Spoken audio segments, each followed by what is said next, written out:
Thypoch Simera 28mm caught my attention because it is unlike any other lenses manufactured recently. It looks special from the outside, it packs unique focusing features and aims to deliver an image quality that competes with expensive Leica lenses. So today I will share my first thoughts, my impressions after using the Thypoch Simera 28mm f1.4 a few times, while showing you what I got during these first outings with the lens. They recently released their 28 and 35mm Simera for a lot of lens mounts like the Sony E, Nikon Z, and I got mine for the Fujifilm X, pairing it with my Fuji X-E4.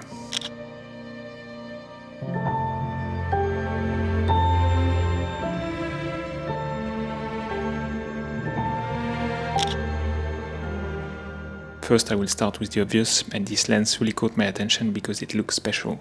It's unlike anything that is getting released on the market nowadays. It's a manual focus lens with some zone focus features that really stand out from what I have seen before. There are these little dots that come and go depending on your f-stop, giving you clues about your depth of field with the current settings. It is not something that other lenses cannot do. They have their own scale system that gives you basically the same information, but I really love this one. It is playful, easy to use, and on a design standpoint, it looks awesome. I won't gonna lie, I'm not a manual lens or vintage lens expert, but from what I've read and what I've heard, this lens is very accurate in terms of focus scale. So if you're like me, someone with little experience, it's good to pick up on zone focusing and practicing with a tool, with a lens that is accurate and that will help me get positive results. I haven't shot a ton of photos with the lens so far, but still I have some street images and some more like countryside nature shots. I love working with the file coming out of the X-E4 taken through this Thypoch lens. Of course, one part is due to the camera body and the sensor, but I feel like the lens also has something special. It is technically a very good lens in terms of sharpness, chromatic aberration, flare and all that. The colors are also very natural. It is not that vintage, heavy character lens, but still, the images I get with it do not look like the other ones I took with other Fuji lenses I used on my X-E4 so far. So, very nice color rendition and micro contrast. The photos are sharp and crispy, giving you plenty of freedom for editing.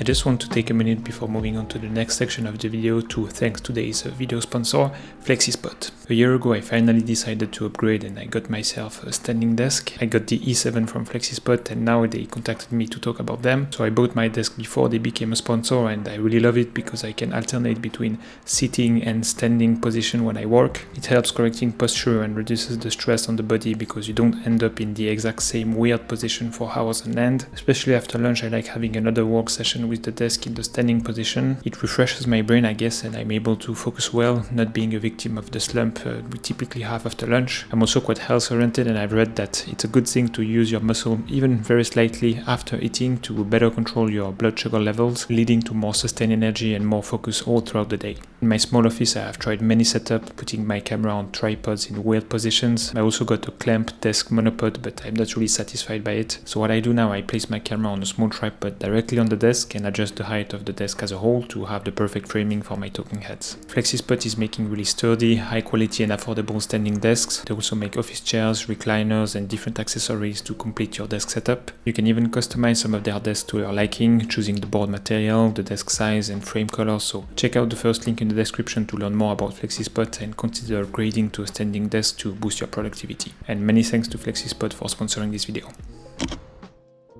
So Thypoch made this lens to offer a cheaper alternative to expensive Leica lenses. If you compare the price of both, they are significantly cheaper, but it is not a cheap lens by any means. Retailing at $699 US, some would think that it is expensive for a manual focus lens, and I would agree with that. So far I only used cheap manual focus lenses, and I think they can be a very good entry point into that kind of lenses. But being that cheap, they are also made in consequences, so it is not uncommon to have questionable image quality, bad looking flares and inaccurate focus scales. And this is quite quite frustrating when you play with these kind of lenses, because when you finally get a very nice image, you will feel like you would have wished to take the same image on a better lens. The Thypoch lens had none of this. It is a premium lens with a premium price, so you can be assured that if your image lacks something, it will not be the lens fault. I don't know if you can see that, but there's one of these big birds on the top of the building, and it is overcast, but the light is coming that way, so he is backlit, creating a nice silhouette.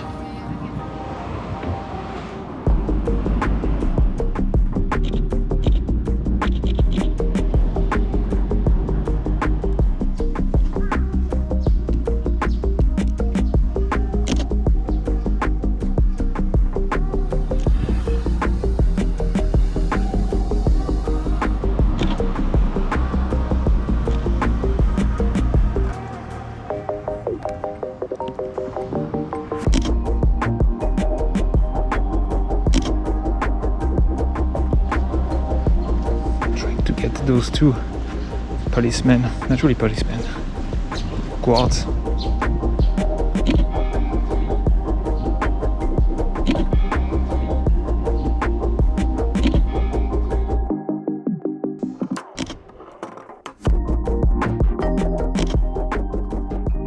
Being not a very experienced manual focus lens user, I first tried to turn on the focus peaking to help me, and it is really not something I would recommend. Even though I chose the settings that is supposed to be more sensitive and more accurate, it would still make me think that I am pinpoint in focus, but in the end I was not. So I ditched the focus peaking, and now I'm using a custom button to punch in so I can check if I'm in focus or not. Otherwise, you can also do some street photography using the zone focus technique. When there was enough light, I set the lens to f8 and mostly point and shoot. I'm also starting to build muscle memory so I can focus at 2 meters, 3 meters, even without looking at the lens. I know that when the tab is right in the center of the lens, I am focusing at 2 meters, and when making a short move to the left, I am at 3 meters. So if I can shoot at f8, I have plenty of depth of field to have my subject in focus, but it is still work in progress. Because on some pictures I think my focus distance was accurate, but my shutter speed was not fast enough, which led to motion blur rather than out of focus images, I think.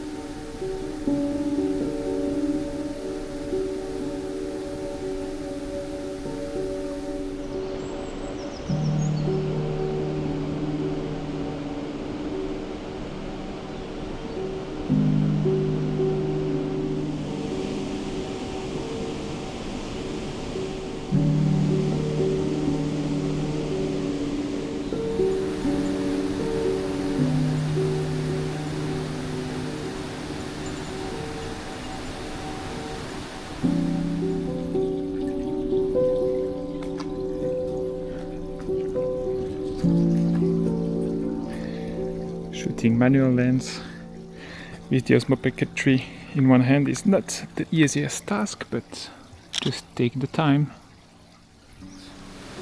I like this little scene that we have now in front of us, but this is where I tried to make a Dutch angle shot, and I know there's no strict rule for that, but what I'm trying to do is having this 3 ending at the upper left corner, and also have the road here ending up at the bottom right corner. So there's at least a little bit of coherence and something that makes sense in this tilted perspective.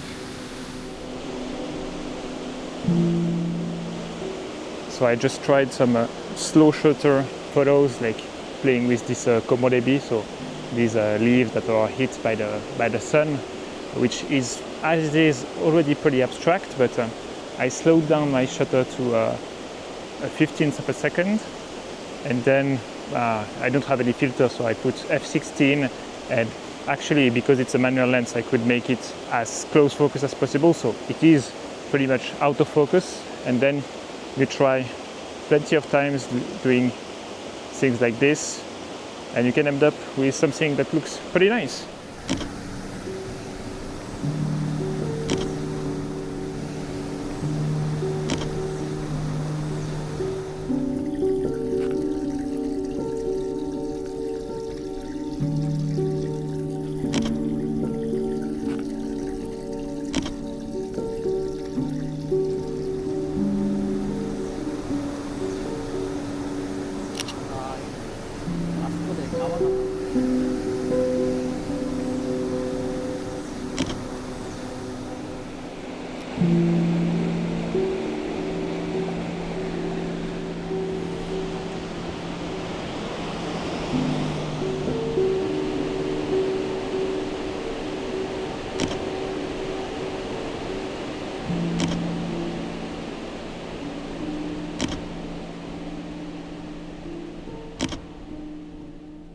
So we'll keep on shooting more with the lens and hopefully get nice pictures. And if not, like I said before, I think I would be the one to blame and not the lens. After more time using the lens, I will probably do another more long-term review video. In the meantime, thanks for watching. Don't forget to go out and shoot, and we catch up in the next one.